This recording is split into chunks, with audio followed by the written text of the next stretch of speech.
혈당 때문에 밥이 두려우셨던 분들께 매 끼니마다 밥 한 숟가락조차 조심스러우셨나요? 입안에 밥을 넣기 전부터 마음이 무거워지셨던 경험, 많은 분들이 공감하실 겁니다. 하지만 오늘은 조금 다르게 생각해 보실 기회를 드리고 싶습니다. 밥을 포기하지 않아도 혈당 걱정 없이 먹을 수 있는 방법이 있기 때문입니다.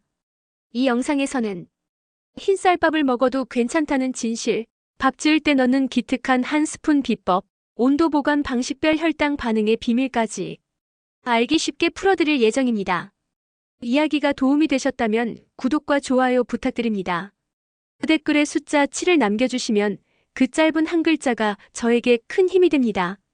1. 흰쌀밥 좋아해도 괜찮습니다.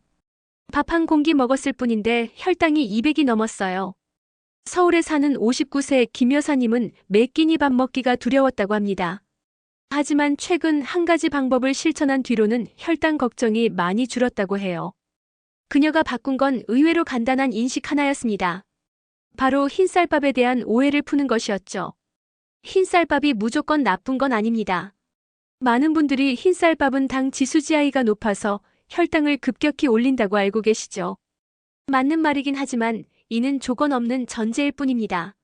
쌀밥을 어떻게 먹느냐에 따라 그 영향은 크게 달라지거든요. 예를 들어 흰쌀밥에 식이섬유가 풍부한 반찬을 곁들이면 혈당 상승이 완만해집니다. 채소나 해조류, 콩류 등을 함께 먹으면 소화 속도가 느려져 포도당이 천천히 흡수되거든요. 그리고 놀라운 사실 하나, 밥을 지을 때 조리 방법을 조금만 바꾸면 흰쌀밥도 충분히 혈당 관리 식단이 될 수 있습니다. 혹시 냉밥 이야기 들어보셨나요? 뜨거운 밥보다 식은 밥에 더 많은 저항성 전분이 생기는데 이 전분은 혈당을 덜 올리는 효과가 있어요. 즉 흰쌀밥이라도 식혀서 먹으면 GI 수치가 확 내려간다는 뜻입니다. 뿐만 아니라 조리 시 약간의 지방을 더하면 혈당 상승을 억제하는 데 도움이 된다는 연구도 있죠. 이처럼 흰쌀밥을 아예 피할 필요는 없습니다. 문제는 밥이 아니라 밥을 대하는 방식에 있습니다. 탄수화물을 죄인 취급하며 스트레스 받기보단 올바른 방법으로 관리하는 게 훨씬 현명합니다. 여러분은 어떠신가요? 혹시 밥 먹을 때마다 눈치를 보고 계시진 않나요? 그랬다면 오늘부터는 조금 달라지셔도 괜찮습니다. 흰쌀밥도 충분히 건강하게 즐길 수 있으니까요. 네. 밥 지을 때 이것 한 스푼만 넣으세요. 혈당 관리에 효과적인 한 스푼. 그게 밥 속에 들어간다면 어떨까요? 대구에서 자영업을 하는 62세 이모 씨는 늘 밥만 먹으면 피로감이 몰려와 고민이 컸습니다. 그러다 어느 날 유튜브에서 본 방법 하나를 시도했죠. 바로 밥 지을 때 코코넛 오일 한 스푼을 넣는 방법이었습니다. 놀랍게도 같은 밥인데 먹고 난 뒤 혈당 수치가 확연히 다르게 나왔습니다. 기존엔 식후 혈당이 190까지 치솟던 것이 이 방법을 쓴 후에는 140대에서 머무는 일이 잦아졌다고 합니다. 실제로 스리랑카 국립보건대학 연구진은 흥미로운 실험을 했습니다. 밥을 지을 때 쌀 1컵당 코코넛 오일 1티스푼을 넣고 익힌 후 냉장고에 12시간 이상 식히면 저항성 전분이 약 10배 가까이 증가한다는 결과가 나왔죠. 이 저항성 전분이 바로 혈당 급상승을 막는 핵심 열쇠입니다. 간단히 말해 기름 한 스푼으로 밥이 혈당 억제밥으로 변신하는 셈입니다. 여기서 중요한 건 양과 종류입니다. 오일은 너무 많이 넣으면 칼로리 과잉이 되니 티스푼 기준 12스푼 정도가 적당하고요. 코코넛 오일이 어렵다면 올리브 오일도 좋은 대안이 될 수 있습니다. 혹시 이런 생각 드시죠? 밥에 기름을 넣는다고 혈당이 낮아진다고? 맞습니다. 익숙하지 않은 조리법이긴 하지만 과학적으로 검증된 방법입니다. 포인트는 익힌 뒤 식히기. 기름만 넣고 바로 먹으면 효과는 반감됩니다. 반드시 냉장 보관 후 드셔야 저항성 전분이 제대로 생겨납니다. 조금만 바꾸면 매일 먹는 밥이 약이 될 수 있습니다. 지금 밥솥에 쌀을 씻고 계신가요? 그렇다면 이번에는 기름 한 스푼 꼭 기억해 보세요. 3. 기름이 밥 칼로리를 줄인다고요? 기름 넣으면 오히려 살찌는 거 아니야? 서울 강서구에 사는 54세 박 여사님은 밥에 기름을 넣는다는 이야기를 처음 듣고 고개를 갸웃했습니다. 하지만 놀랍게도 이 방법은 칼로리를 낮추는 기름이라 불릴 만큼 과학적으로 근거가 있는 조리법입니다. 스리랑카 과학자들이 발표한 연구에 따르면 밥을 지을 때 코코넛 오일을 함께 넣고 익힌 뒤 12시간 이상 냉장 보관을 하면 쌀 속 전분의 구조가 변화하며 저항성 전분이 급격히 증가합니다. 이 저항성 전분은 우리 몸에서 소화되지 않고 식이섬유처럼 작용해 혈당을 천천히 올리고 심지어 흡수되는 칼로리 양도 줄여준다는 점에서 매우 특별합니다. 즉, 똑같은 양의 쌀밥이라도 기름을 넣고 식힌 밥은 몸이 흡수하는 칼로리가 평균 1015% 낮아질 수 있다는 결과입니다. 단순한 요리 팁이 아닌 실험으로 증명된 건강 상식이죠. 물론 기름이라고 무조건 되는 건 아닙니다. 코코넛 오일은 포화 지방 중에서도 중세 지방산 MCT라 불리는 특별한 성분을 함유하고 있어서 지방이 쉽게 에너지로 전환되며 체내 지방으로 쌓이지 않는 특징이 있습니다. 이게 바로 코코넛 오일이 다른 기름보다 더 주목받는 이유입니다. 그리고 중요한 건 기름을 넣고 바로 먹지 않는 것입니다. 익힌 후 식히는 과정을 거쳐야 전분 구조가 바뀌고 저항성 전분이 생깁니다. 시간이 생명인 이유죠. 중년 이후 밥은 끊기 어렵지만 혈당과 체중이 고민되기 시작합니다. 이럴 때 밥을 포기하는 대신 조리법을 바꿔보는 겁니다. 기름 1스푼, 냉장 보관 12시간, 이 두 가지 조합이 몸에 놀라운 변화를 가져올 수 있다는 것. 여러분도 꼭 한번 시도해 보시길 권합니다. 기름이 밥의 적이 아니라 오히려 건강의 조력자가 될 수 있으니까요.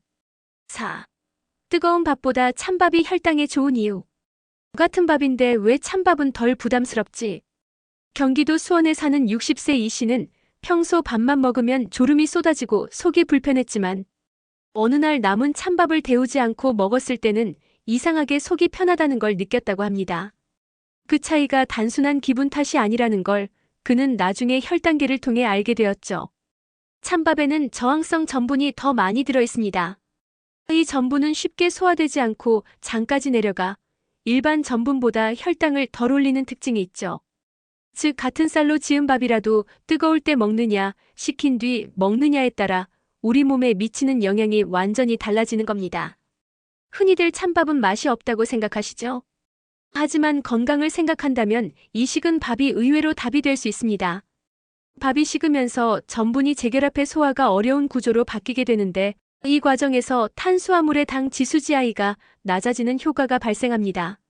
한 연구에 따르면 갓 지은 뜨거운 밥은 GI 수치가 약 72인데 반해 식힌 밥은 50 이하로 떨어지는 것으로 나타났습니다. 이 정도 차이라면 혈당이 예민하신 분들에겐 엄청난 차이죠. 여기서 포인트는 식히는 과정입니다.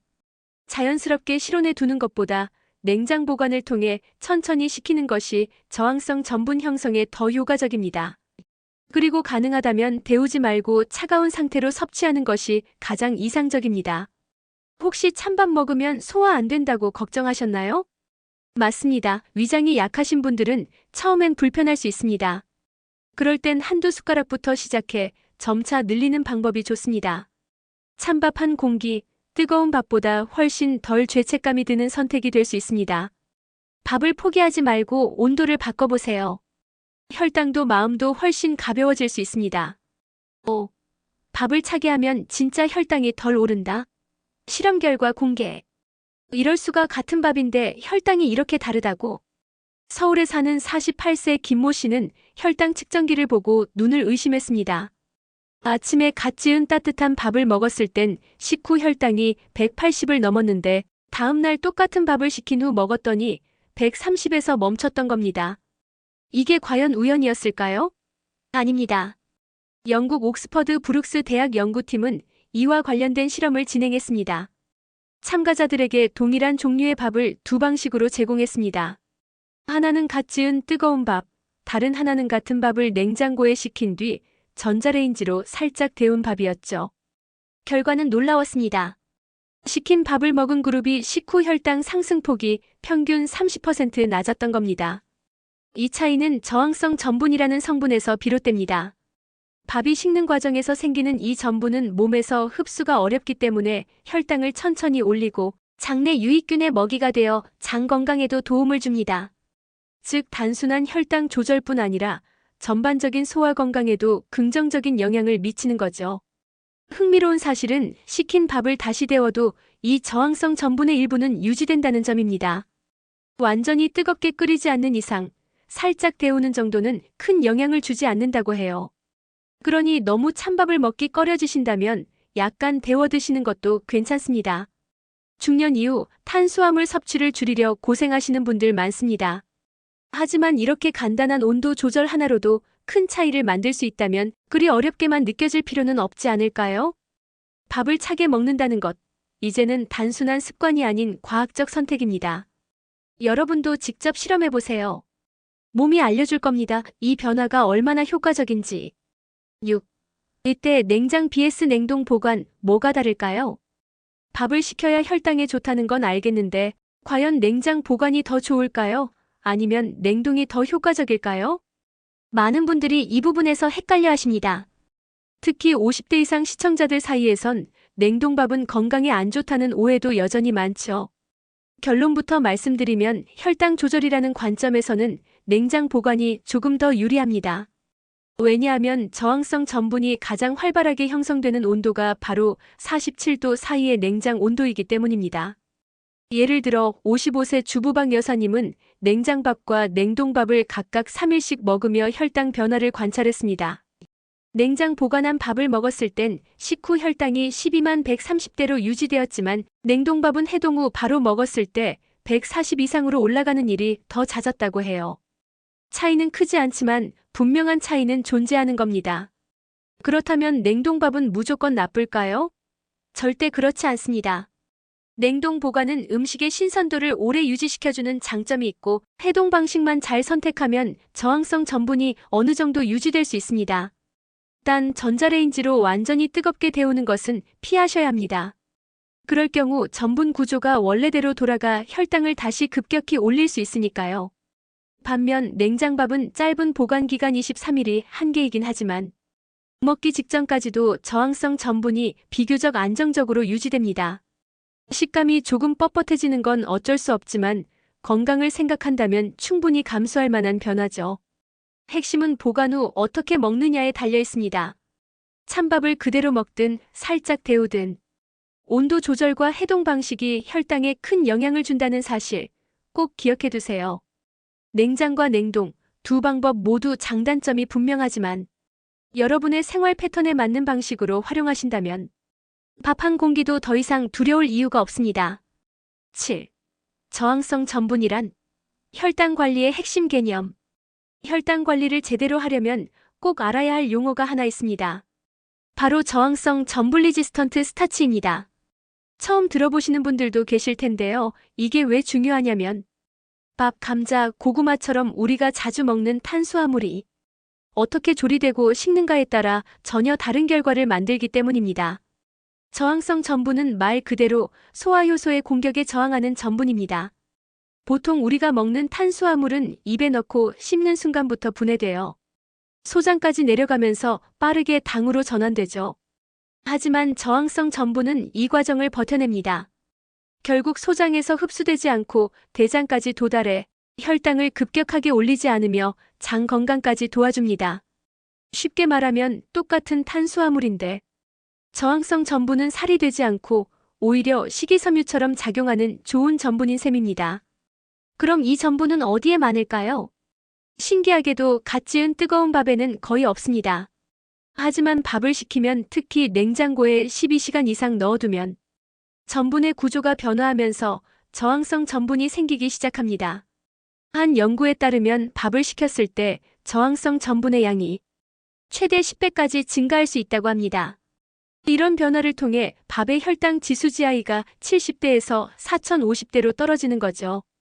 뿐만 아니라 저항성 전분은 장내 유익균의 먹이가 되어 배변 활동을 원활하게 돕고 대장암 예방에도 긍정적인 영향을 줍니다.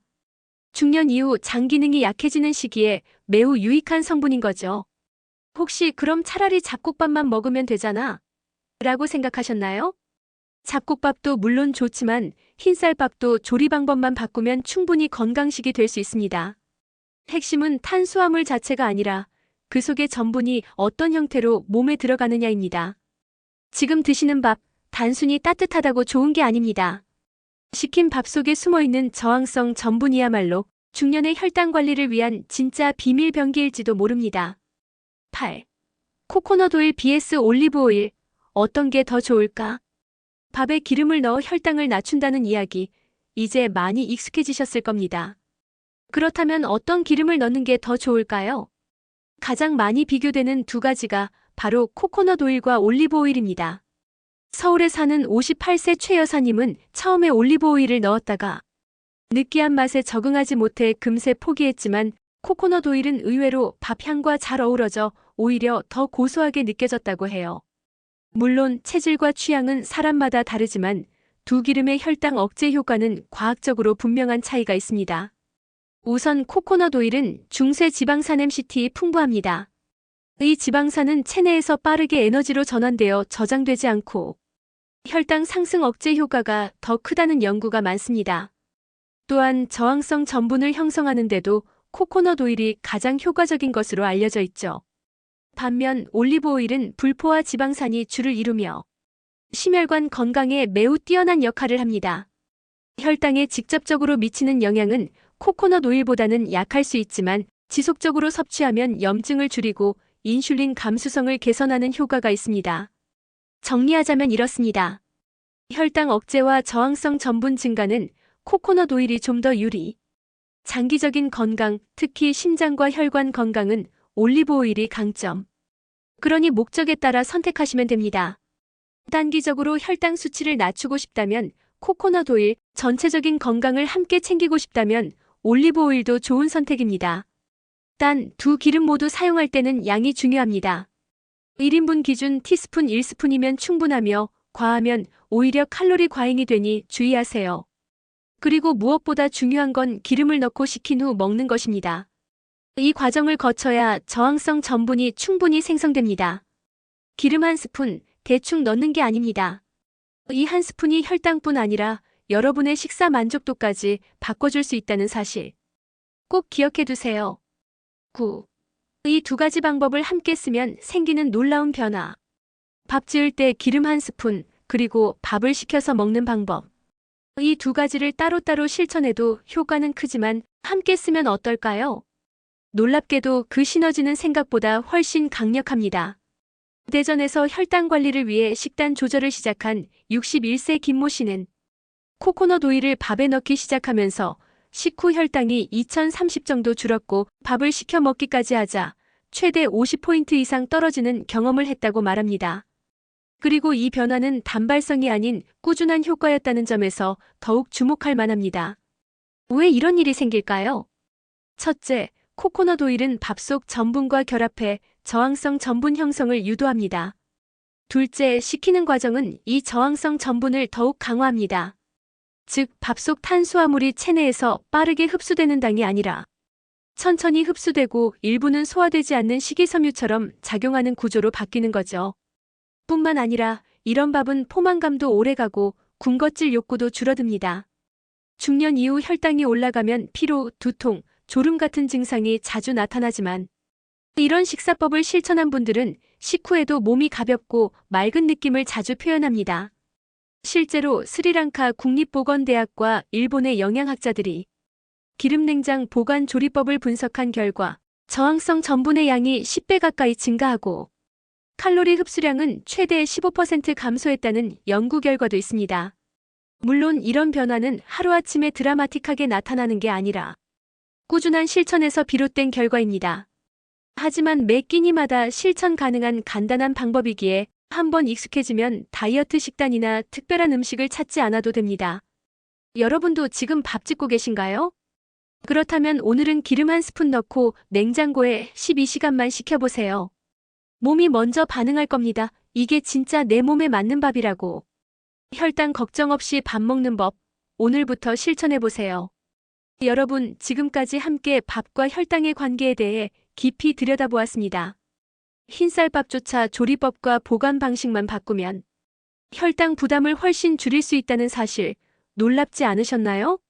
오늘부터는 밥 짓기 습관을 조금만 바꿔보세요. 기름 한 스푼 넣기, 밥을 식혀 먹기, 냉장 보관 위주로 하기. 이 세 가지 작은 변화가 여러분의 식탁을, 몸의 변화를 바꿀 수 있습니다. 처음엔 어색하고 생소할 수도 있지만 하루 이틀 꾸준히 실천하다 보면 식사 후 혈당 곡선이 안정되며 식사 스트레스도 점차 줄어듭니다. 밥을 아예 끊지 않아도 되지만 습관을 바꿀 수는 있습니다. 소중한 자기 몸을 위해 작지만 강한 변화를 오늘부터 시작해보세요. 이야기가 마음에 드셨다면 구독과 좋아요로 응원해주세요. 댓글에 숫자 7을 남겨주시면 저에게 큰 응원이 됩니다. 여러분의 경험이나 궁금한 점도 댓글로 들려주세요. 건강한 식사로 매일이 더 가벼워지시길 응원합니다.